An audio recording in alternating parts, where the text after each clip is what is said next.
지난 리그컵에서 9명을 로테이션한 토트넘은 허무하게 풀럼에게 패배하며 탈락했습니다. 사실 첫 경기부터 일부 리그와 만난 자체가 대진 운이 좋다고 볼 수는 없긴 합니다. 풀럼이라는 팀은 며칠 전 아스날을 만나서 2대2로 비긴 저력 있는 팀이거든요. 지난 시즌 승격해서 만만해 보일 수 있지만 절대로 방심할 수 없는 전력이라는 거죠. 하지만 포스테코글루는 과감하게 주전들을 대거 휴식시키는 결심을 했고 결과적으로 그 시도는 대실패를 했습니다.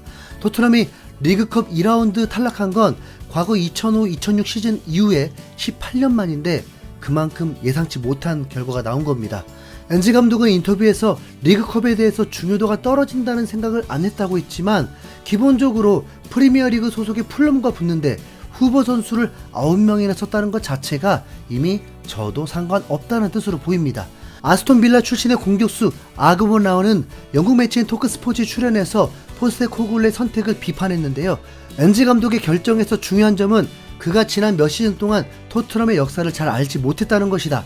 토트넘의 주요 선수들이 휴식을 취하면 대회에서 탈락한다.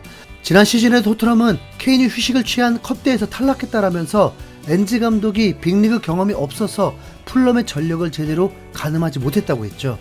지난 시즌 셀틱을 이끌면서 스코틀랜드 국내의 컵대회에서 모두 우승한 엔지 감독이지만 프리미어리그 수준의 상대와의 경험은 부족하다는 지적이 틀린 말은 아닙니다. 셀틱은 스코틀랜드 리그에서 최강팀이라서 국내 대회에서는 누구를 만나도 이길만 하지만 프리미어리그는 전 세계에서 가장 치열한 최고이자 최악의 리그로 유명하잖아요. 풀럼 역시 지난 시즌에 승격했지만 치열한 시즌을 이겨내고 잔류에 성공한 명실상부 1부 리그 팀입니다. 토트넘이 맨시티는 아니잖아요. 리그 초반을 아주 잘 풀어나가고 있었기에 오히려 실망감이 더 컸던 지난 경기에서 확실히 달랐던 점은 바로 수비입니다. 우도지, 반더벤, 로메로, 포르의 포백을 보다가 벤 데이비스, 산체스, 에메르송이 들어오니까 갑자기 수비가 매우 불안해져 버렸죠. 전반 6분 만에 산체스는 패스 실수를 하면서 풀럼의 로빈슨에게 기회를 줬습니다. 그래도 산체스가 후방에 있었기 때문에 개인 수비력으로 충분히 막아낼 수 있었는데 로빈슨의 치고 달리기 한 번에 뚫리면서 위협적인 크로스까지 허용했는데요. 아주 초보적인 빌드업을 실수한 것과 더불어서 1대1 수비에서도 약점을 드러내면서 그야말로 수비 호러쇼를 보여준 겁니다. 이후에 선제 실점 장면에서도 돌파에 들어오는 케어니를 제대로 수비하지 못했습니다. 케어니의 페이크 동작에 반복적으로 속아서 그대로 낮고 빠른 크로스를 허용했고 이게 불운하게도 반더벤의 뒷발을 맞고 토트넘의 골대 안으로 들어가 버렸습니다.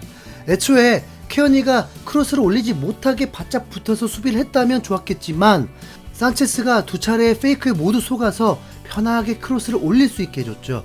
만약 산체스가 아니라 로메로였다면 진작에 태클로 차단을 해버렸을 테니까요. 여기에 승부차기 실축까지 더해지면서 이번 패배의 원흉으로 제대로 찍혔습니다. 솔직히 산체스는 지난 시즌 후반기에 돌이킬 수 없을 정도로 망했습니다.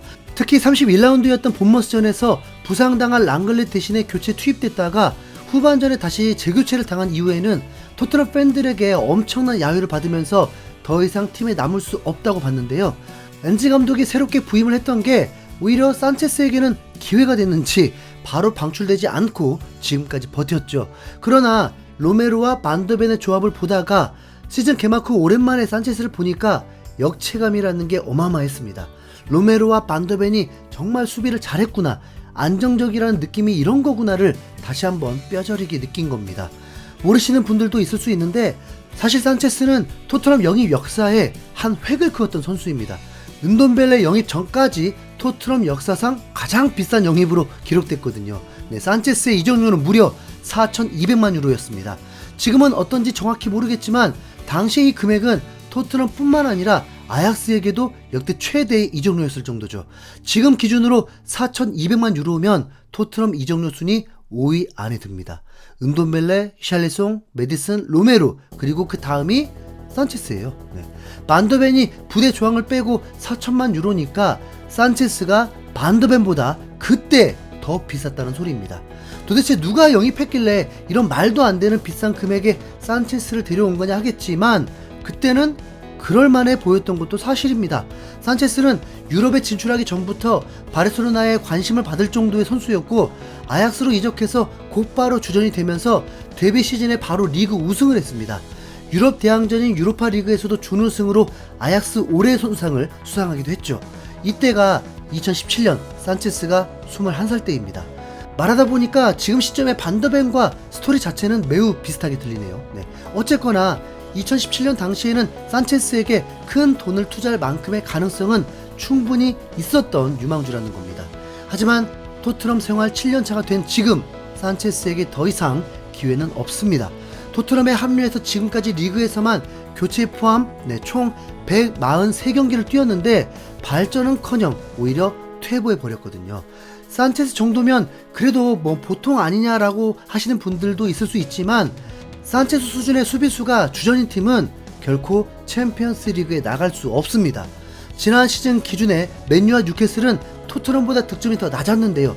토트넘은 맨유보다 12골을 더 넣었고 뉴캐슬보다는 2골을 더 넣었습니다. 그런데 수비력의 차이는 상상 이상이라서 토트넘이 맨유보다 20골을 더 많이 먹었고 뉴캐슬보다는 30골을 더 많이 먹었죠. 왜 계속 토트넘 수비가 문제라는지 이제 확실히 감이 오시나요?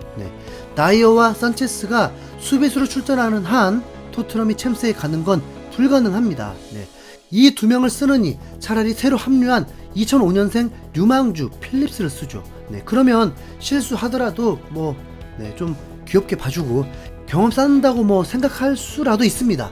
물론 메뉴에는 산체스가 좀 없냐라고 하면 린델로프니 맥과이언이 하는 이상한 수비수들도 분명 있습니다. 그러나 테나 감독은 이 두 명을 쓰느니 라이트백이었던 루크쇼를 센터백으로 썼죠. 안델롬은 그냥 아예 안 쓰는 게 맞는 겁니다. 보통 강팀들은 주전 수준의 센터백이 최소 3-4명은 있는 경우가 많은데요. 유럽 대항전과 컵대회를 포함해서 4개 대회를 모두 소화하려면 4명은 있어야 합니다. 언제 주전 센터백이 부상을 당할지 모르고 경고 누적으로 출장 정지될 수도 있으니까요. 하지만 토트넘은 불행인지 다행인지 이제 2개의 대회만 소화하면 되는 상황입니다. 그래서 굳이 4명까지는 필요 없고 로메로와 반더벤이 심한 부상만 안 당한다면 앞으로 산체스는 팀이 대승 거두고 있을 때 주전 쉬기 위해서 나오거나 팀이 초토화되고 있을 때 머릿수 맞추거나 그러면 됩니다. 반다이크도 전성기 시절에 세계 대회뿐만 아니라 리그도 거의 정경기 출전이었던데 로메로 반더벤도 그렇게 해줘야죠. 2개 대회잖아. 사실 조금 걱정됐던 게 로메로인데 가끔씩 공격적인 태클을 하면서 경고 누적으로 출전 제한을 당할까봐 걱정이었습니다. 하지만 다이어가 파트너일 때와는 달리 반더벤과 같이 뛸 때는 경고를 받을 일이 훨씬 적을 거라고 예상됩니다. 실제 리그 초반 3경기 동안 경고도 없고요. 그동안 발이 느린 다이어를 커버해 주느라서 로메로 입장에서도 오버할 수밖에 없었는데 반더벤은 어쩌면 로메로보다도 빠르니까 지난 시즌처럼 거친 태클을 할 필요가 없죠. 엔지 감독이 이제 확실히 판단 끝내고 다이어처럼 산체스도 응원단 가입시켜서 경기장 밖에서 응원시키길 바랍니다. 이상 흰수염고래였습니다. 감사합니다.